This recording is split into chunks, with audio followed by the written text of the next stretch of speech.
पिंगला नाड़ी पर ऐसे भी आदमी जा सकते हैं जो वास्तविकता भगवान के लिए ही कोशिश करें कि प्रभु तुम मेरी मदद करो। इतने में देखते हैं कि एक आधा कोई उनके हाथ में एकदम से हार आ गया, हाँ हाँ भगवान ने मुझे हार दी।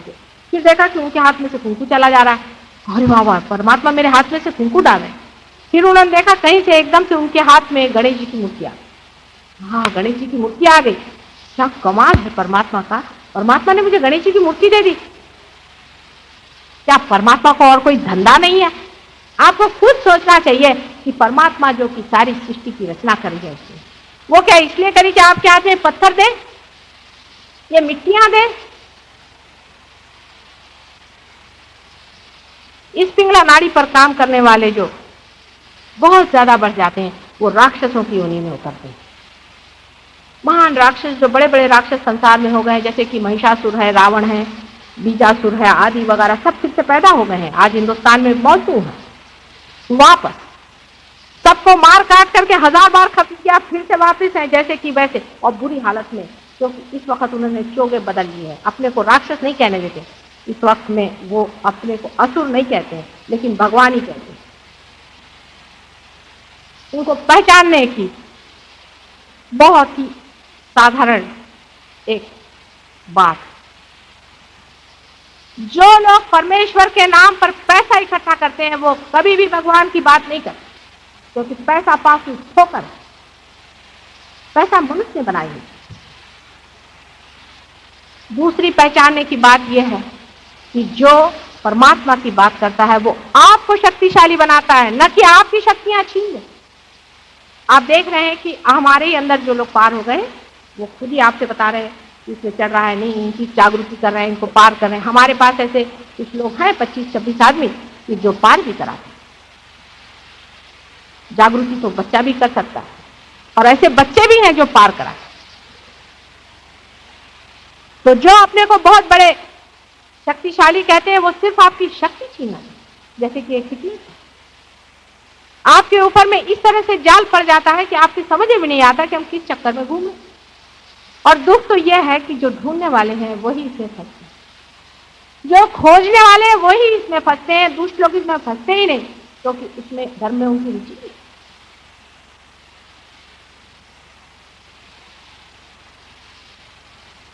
मैंने कल ही बताया कि ईसा मसीह ने एक चीज को मना किया था कि भूतों के इसमें मत जाना, डेट के पास मत जाना, डेट से बात नहीं करना।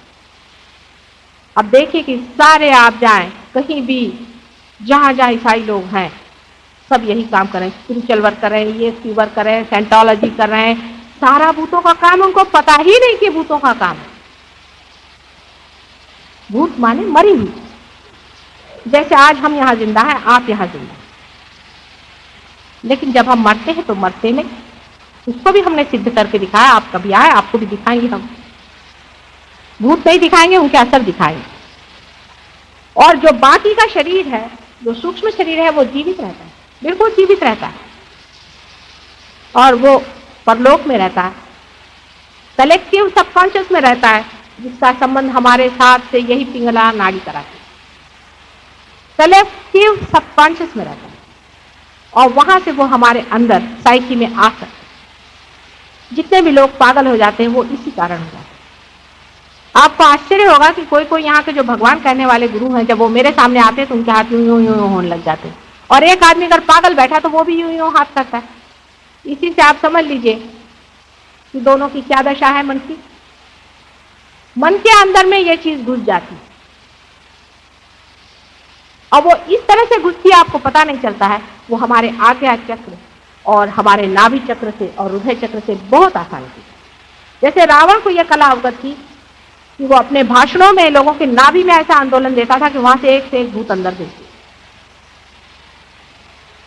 वो हमारे साइकी में आ जाता है, हम एंटाइज हो जाते हैं, उसकी भाषणों में भ्रमित हो जाते हैं और सोचते हैं हाँ हाँ हाँ, उसके बाद भाषण कुछ याद नहीं रहता और पता हुआ पगला गए। फिर आप चाहे जो भी उनसे करवा लीजिए, चाहे उनको नंगा करवा लीजिए, चाहे उनके सारे जेवर ले लीजिए, चाहे उनका सामान ले लीजिए, उनको बिल्कुल अभिभूत कर।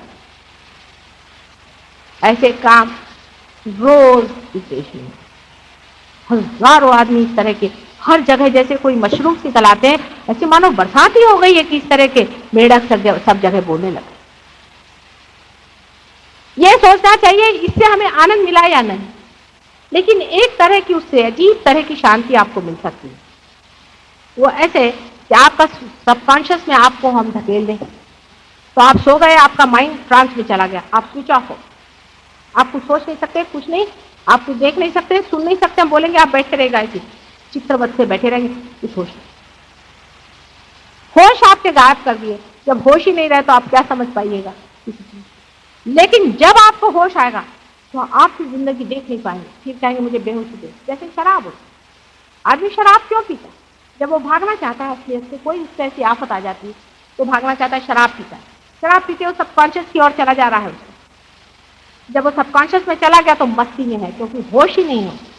लेकिन शराब जब उतर गई तो पता हुआ कि जिंदगी में फेस नहीं करता, हाथ पांव लटपटाने लगे। करते करते जब आदमी शराब में बहुत ज्यादा भर जाता है तो आप देखते हैं कि ऐसा आदमी संसार में जीने योग्य नहीं। इसीलिए धर्म में शराब मना है, क्योंकि आपकी चेतना पे चोट करती है। लेकिन शराब क्या चोट करेगी? जो ये एंटाइसमेंट ये लोग करते हैं, जो आप पे इन्होंने चक्र चलाए हैं। मेरी समझ में नहीं आता कि आप लोग अपनी बुद्धि संभालते हैं। समझ लीजिए यहाँ रखा हुआ है एक माइक है, ये उसके वहां चला गया, एक समझ लीजिए आपने देखा नहीं किसने उठाया, चल गया। तो इसमें कौन सा बड़ा भारी है आपके लिए? विशेष रूप से कौन सा बड़ा आशीर्वाद आ गया कि ये माइक यहां से वहां चला गया? बताइए आप, इसमें कौन सा आपके लिए विशेष रूप से लाभ हुआ? या आपको हम खड़े खड़े कर कहें कि आप नाचना शुरू कर दीजिए और आप नाचने लगे, तो इसमें किस तरह का आपको लाभ हो गया? मेरी तो समझ में नहीं आता। कम से कम आधुनिक मनुष्य इतना बुद्धिशाली, इतना बुद्धिमान है कि इतना कभी भी नहीं रहा था। मनुष्य में इतनी बुद्धि ही नहीं थी कि उसको ये सारी कुंडलिनी की बातें समझाऊं और उनसे मैं कहूं कि ये बात है, कहाँ जा रहे हैं। लेकिन आज मनुष्य, आज का मानव अत्यंत बुद्धिमान है, उसकी बुद्धि बड़ी तेज और तेजस्वी, उस बुद्धि से वो चाक कर सकता है उस अंधकार को जो ये लोग फैला रहे हैं। पहले तो आमना सामना ठीक था, लेकिन ये कलयुग का मामला है। कलयुग में ये आपके बिल्कुल साइकी के अंदर घुस गए सारे राक्षस, तो इनको मारेगा भी कौन और कैसे मारे? जबकि आप सबको उन्होंने जकड़ लिया है, सारे परमात्मा के भक्तों को ही जकड़ डाला है और उल्लू जैसे घूम रहे हैं उनके पीछे में।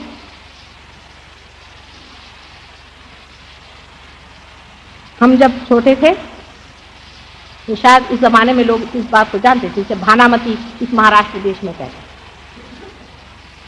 ये सब भूतों की ही चीज है, भूत लोग ये सब करते रहते हैं। और ये भूत लोग क्यों करते हैं ये भी सोचना चाहिए। भूत भी हमारे जैसे हैं, वो स्वस्थ नहीं बैठ सकते। वही हम हैं और हम वो हैं। कल हम भूत हो जाएंगे और वो लोग जीवित हो जाएंगे। असल में मनुष्य जब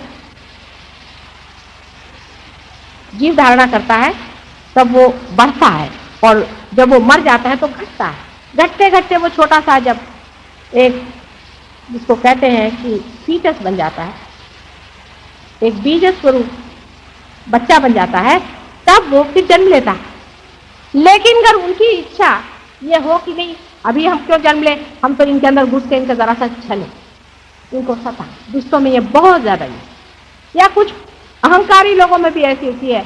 जैसे आपने लंदन के एक डॉक्टर लैंग का किस्सा सुना होगा कि उन्होंने एक कोई बड़ा भारी सा हॉस्पिटल खोला था और उसमें वो कार्य करते थे, लेकिन उनकी इच्छाएं पूरी नहीं हुई। वो जब मर गए तो एक सोल्जर के ऊपर में आया और उससे कहा कि मेरे लड़के से जाके बताओ कि मैं तुम्हारे अंदर आया हूँ और मैं कार्य कर रहा हूँ। तो ये सोल्जर बेचारा वहाँ गया, उसे लंदन में जाके बताया और उसने उसको बिल्कुल पूरा कन्विंस कर दिया, उसको बिल्कुल ये तय करवा दिया कि हाँ ये मेरा बाप है, क्योंकि उससे बताया कि ये गुप्त बातें तुम्हारी आपस में हुई थी, ऐसा ऐसा हुआ था। लोगों ने उसका विश्वास कर लिया और उसके बाद उसने कहा मैं प्रैक्टिस करूंगा। अब ये सोल्जर था ना, डॉक्टर था ना कुछ, और ये जब उसकी ऑपरेशन करता था तो कहते हैं कि उसका कुछ दिखाई भी नहीं देता, खून भी नहीं दिखाई देता, पट से खून सूख जाता था। तो ऐसा लगता था खून पोछ रहा है, कुछ करा। बहुत से लोग ठीक भी हो गए, लेकिन बाद में उन्होंने देखा कि एक बीमारी गई तो दूसरी बीमारी लग गई और अजीब पागल से हो गए। ऐसे बहुत से लोग मेरे पास अपनी बीमारी का इलाज करने आते हैं। अब तो मैं सबके वाइब्रेशन से बता देती हूँ कि किसने तुमको पकड़ा हुआ है, किसके है। सबका एक एक अजीब ढंग, इनके ढंगों को आप सुनिए तो आप आश्चर्य में पड़े। एक साहब अभी लंदन आए थे मेरे पास में, जो यहाँ पर मुझे मिलने आए थे, अमेरिकन थे, उनको मैं मिल नहीं पाई। अब ये सही बात मेरे पास आए, मुझसे कहने लगे कि मुझे ऐसी इच्छा होती है कि मैं बहुत आत्महत्या करूँ, रोज मैं कोशिश करता हूँ आत्महत्या करने की, बस मुझे यही एक बीमारी, मैं जिंदा ही नहीं रहना। तो मैंने कहा बात क्या है बताओ। तो उन्होंने एक बड़े भारी योगी जी का नाम लिया। पहले वो मुझे ट्रांस में डाल देते थे और मैं जब होश में आता था तो मुझे ये इच्छा आती थी कि सबको मर्डर करूं, मेरे माँ को मार डालूं, बाप को मार डालूं, भाइयों को मार डालूं। इतनी क्रिमिनलिटी मेरे अंदर आती थी। तो मैंने बड़ा रेजिस्ट किया। जब रेजिस्ट किया तो मेरे अंदर ऐसी इच्छा आती है कि मैं अपनी जान ले डालूं। तो मैंने कहा अच्छा तुमसे क्या नाम बताते थे, वो क्या नाम रखने को कहते ट्रांस में जाने की। इसके नाम होते हैं। नाम इसलिए होते हैं कि जो लोग ये काम करते हैं वो अपने अपने ऐसे आदमी जोड़ लेते हैं, उनके नाम होते हैं। उनको स्मशान में कुछ इस तरह से फंसा लेते हैं कि वो लोग उनके इर्द गिर्द नाचते रहते हैं और उनके वो अनुचर होते हैं, उनके नौकर होते हैं। मैंने कहा तुम नाम लो, जिसका नाम लेने का। पहले तो बड़ा हिचकिचाया, मैंने तुमको नाम लेना पड़ेगा। कुछ आ गया मेरे चक्कर में, उसे नाम लिया। कहने लगा कि इसका नाम है श्रृंग। मैंने कहा श्रृंग? मैंने हाँ, उनका बड़ा भारी स्वामी था और ये था। मैंने कहा पहले नाम तो लो। तो नाम लेते साथ उसके ऊपर में वो चीज आ गई मेरे सामने छुपने वाली। मैं कहा खबरदार जो तुम यहाँ से गए। उसके ऊपर मैं दूसरे आदमी की एक शक्ल देखती हूँ जो बिल्कुल काले रंग का है और बिल्कुल उसके ऊपर एक ही सींग सर में है और उसका नाम श्रृंग है। मैंने उसको बांधा सब हमारा धंधा ही ले गए। उनको बांध करके हम घर ले गए। हमने कहा आप बोलिए आगे, आप किस सिलसिले में इस लड़के पर बैठे। तब उन्होंने बताया कि ये जो योगी महाराज हैं जो अमेरिका गए थे और इन्होंने बड़ा रुपया बनाया, ये बड़े भारी पहुंचे हुए पुराने राक्षस हैं, आपके दुश्मन, आप समझ लीजिए। मैंने कहा मैं सबको समझी बैठे, आगे बोलिए। इनका ये विचार है कि संसार में एपिडेमिक ऑफ क्रिमिनलिटी लाना है। मैंने कहा भाई क्यों, इसलिए सबको मारने को लगे हो, उनको इससे क्या मिलेगा।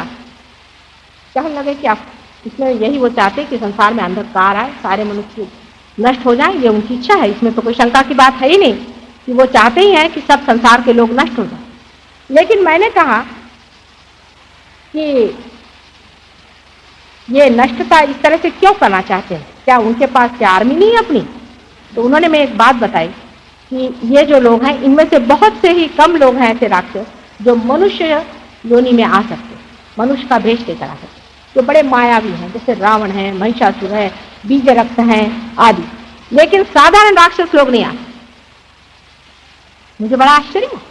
ये बिल्कुल सही बात है, मैं आपको बता रही हूँ, कहानी नहीं बता रही, बिल्कुल सही बात है। अगर वो लड़का आए तभी तो आप उससे पूछ सकते।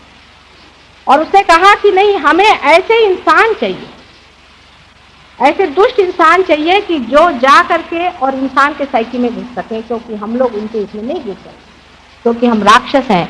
बहुत ही कम लोगों पर हम जा सकते हैं और बड़ी मुश्किल से जा सकते हैं। इसलिए हम इंसानों की जान लेना चाहते हैं कि इंसानी भूत बने और उनको हम इस्तेमाल करें। इस तरह से हमारी सेना बहुत बड़ी हो जाएगी और आपका कार्य हम सर्वनाश हो।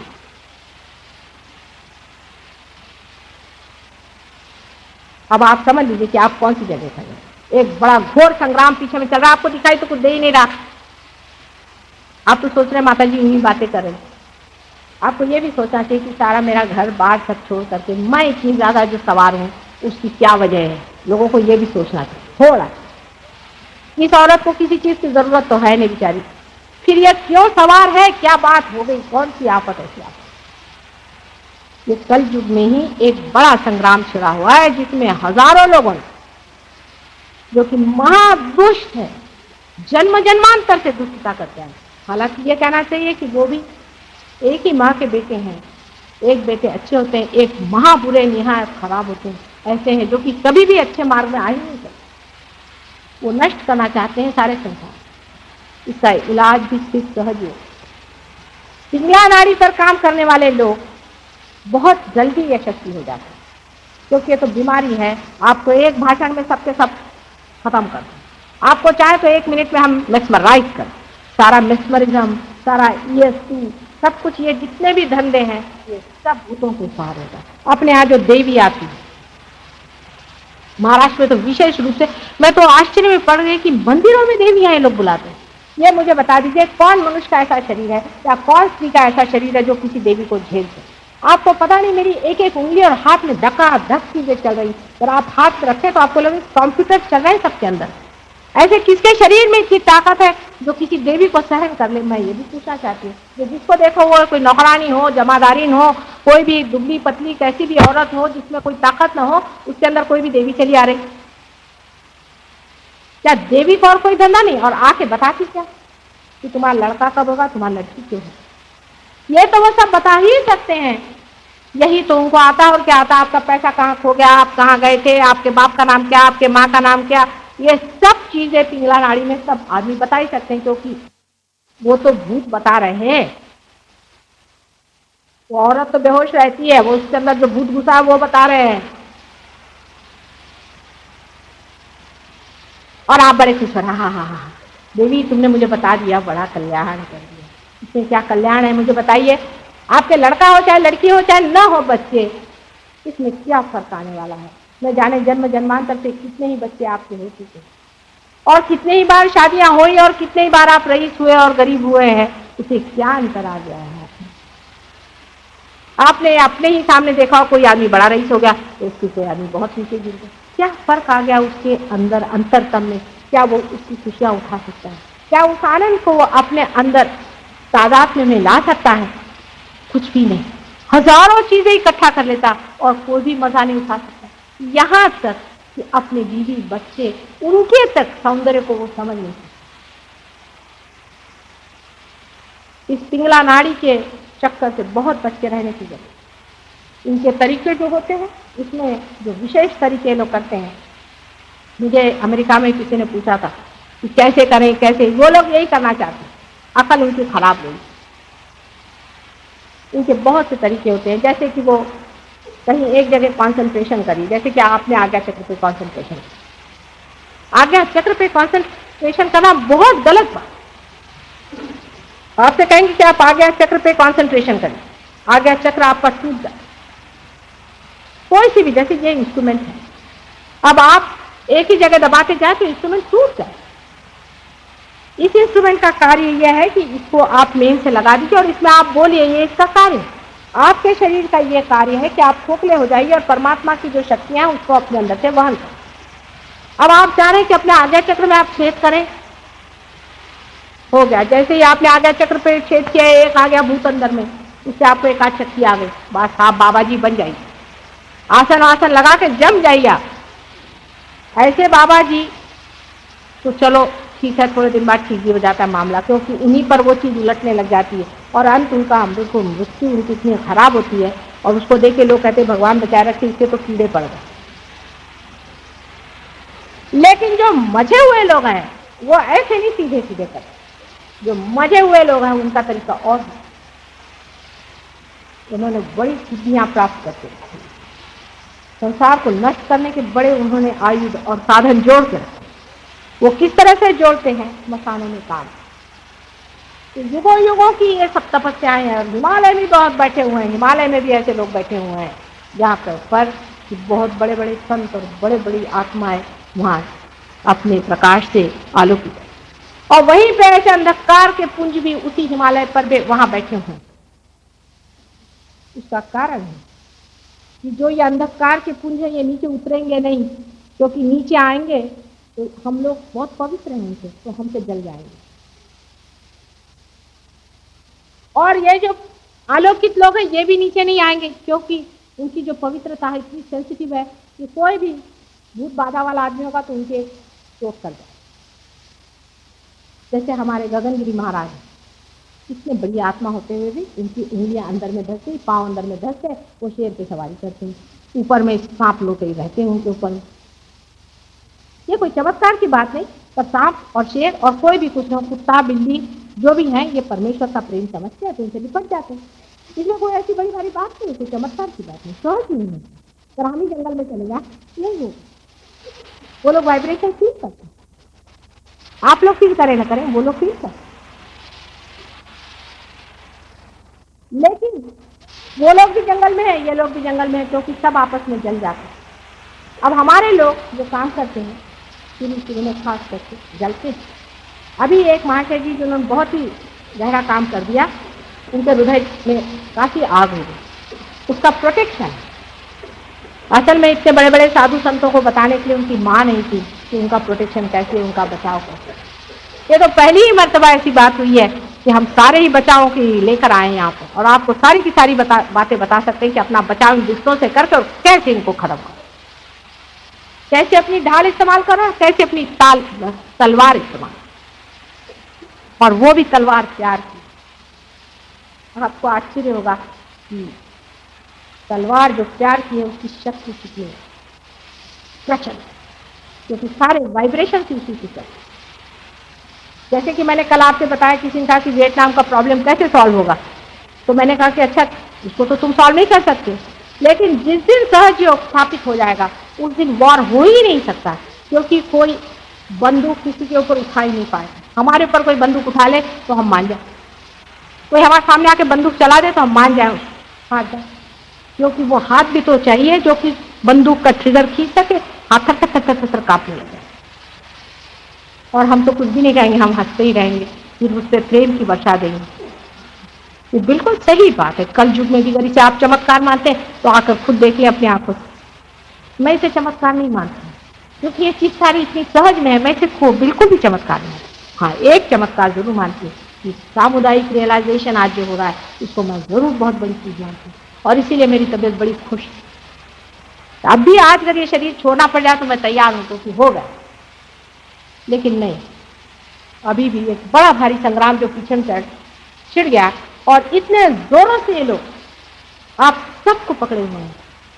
आपके कोई भाई होंगे, उनके घर आप जाइए तो देखेंगे वो यही धंधों में फंसे हैं, दूसरे के यहाँ जाएंगे वो इसी धंधों में फंसे, घरों घर ये चीज कर रहे हैं। और अगर आप उनको मानिएगा नहीं तो आपको हार्ट अटैक आना चाहिए, आप पागल हो जाना चाहिए। यंग आदमी के हार्ट अटैक आ जाए और वो किसी से अगर दीक्षित है, दीक्षित माने मैं उसको रियलाइज समझती हूँ, तो बड़ी कमाल है उसकी।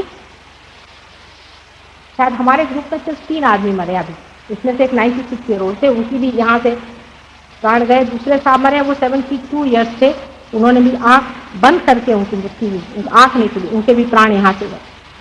और उन्होंने भी इसलिए अपने तो खुद ही शरीर बदलना चाहा, क्योंकि उनका हृदय चक्र जरा कमजोर था, और वो जानते थे कि आगे प्रोग्रेस हमारा नहीं हो सकता है, जब तक माता जी है तब तक फिर से जन्म लेंगे, इसके हिसाब किताब चलते इसलिए। लेकिन जवान आदमी को हार्ट अटैक आ जाए तो यह गुरु किस दिन के लिए पाल पोस के रखे हैं, पर गुरुओं को कोई परवाह नहीं। आपकी जेब खाली हो गई है ना, फिर आपको हार्ट अटैक आना ही चाहिए। आप एक खत्म हो जाए तो खटखट लिखी, दूसरे को पकड़ो जिसकी जेब भरी हुई है, उसकी जेब जब खाली होगी तब ये महाशय जो है उनको भी ठिकाने लगा देंगे।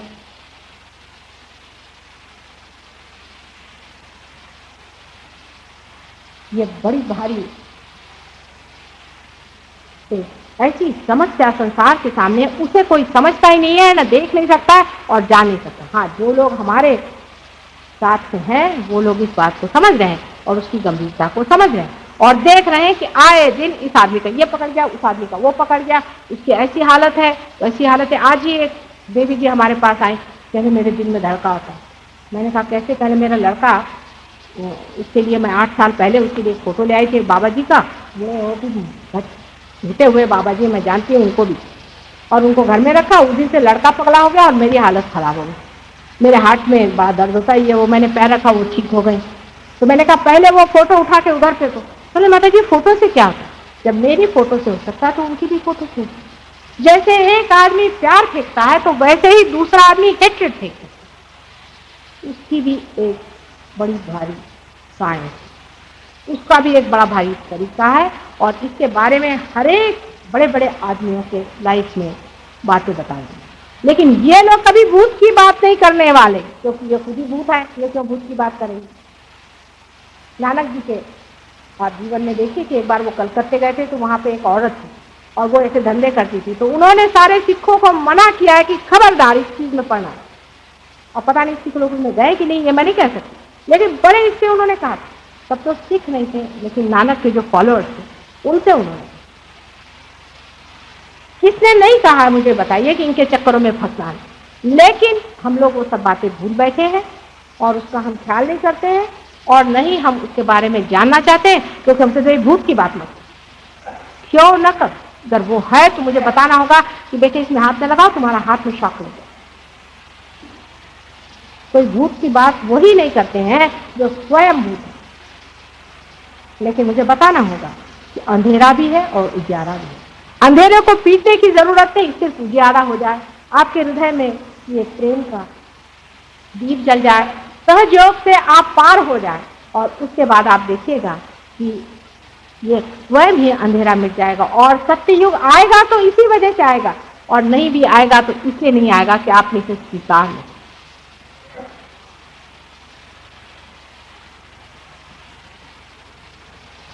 कल के प्रयोग में बहुत कुछ लोग पार हो गए थे, और आज मेरे ख्याल से जो भूतों को आज भगाया है और बहुत लोग पार हो जाएंगे।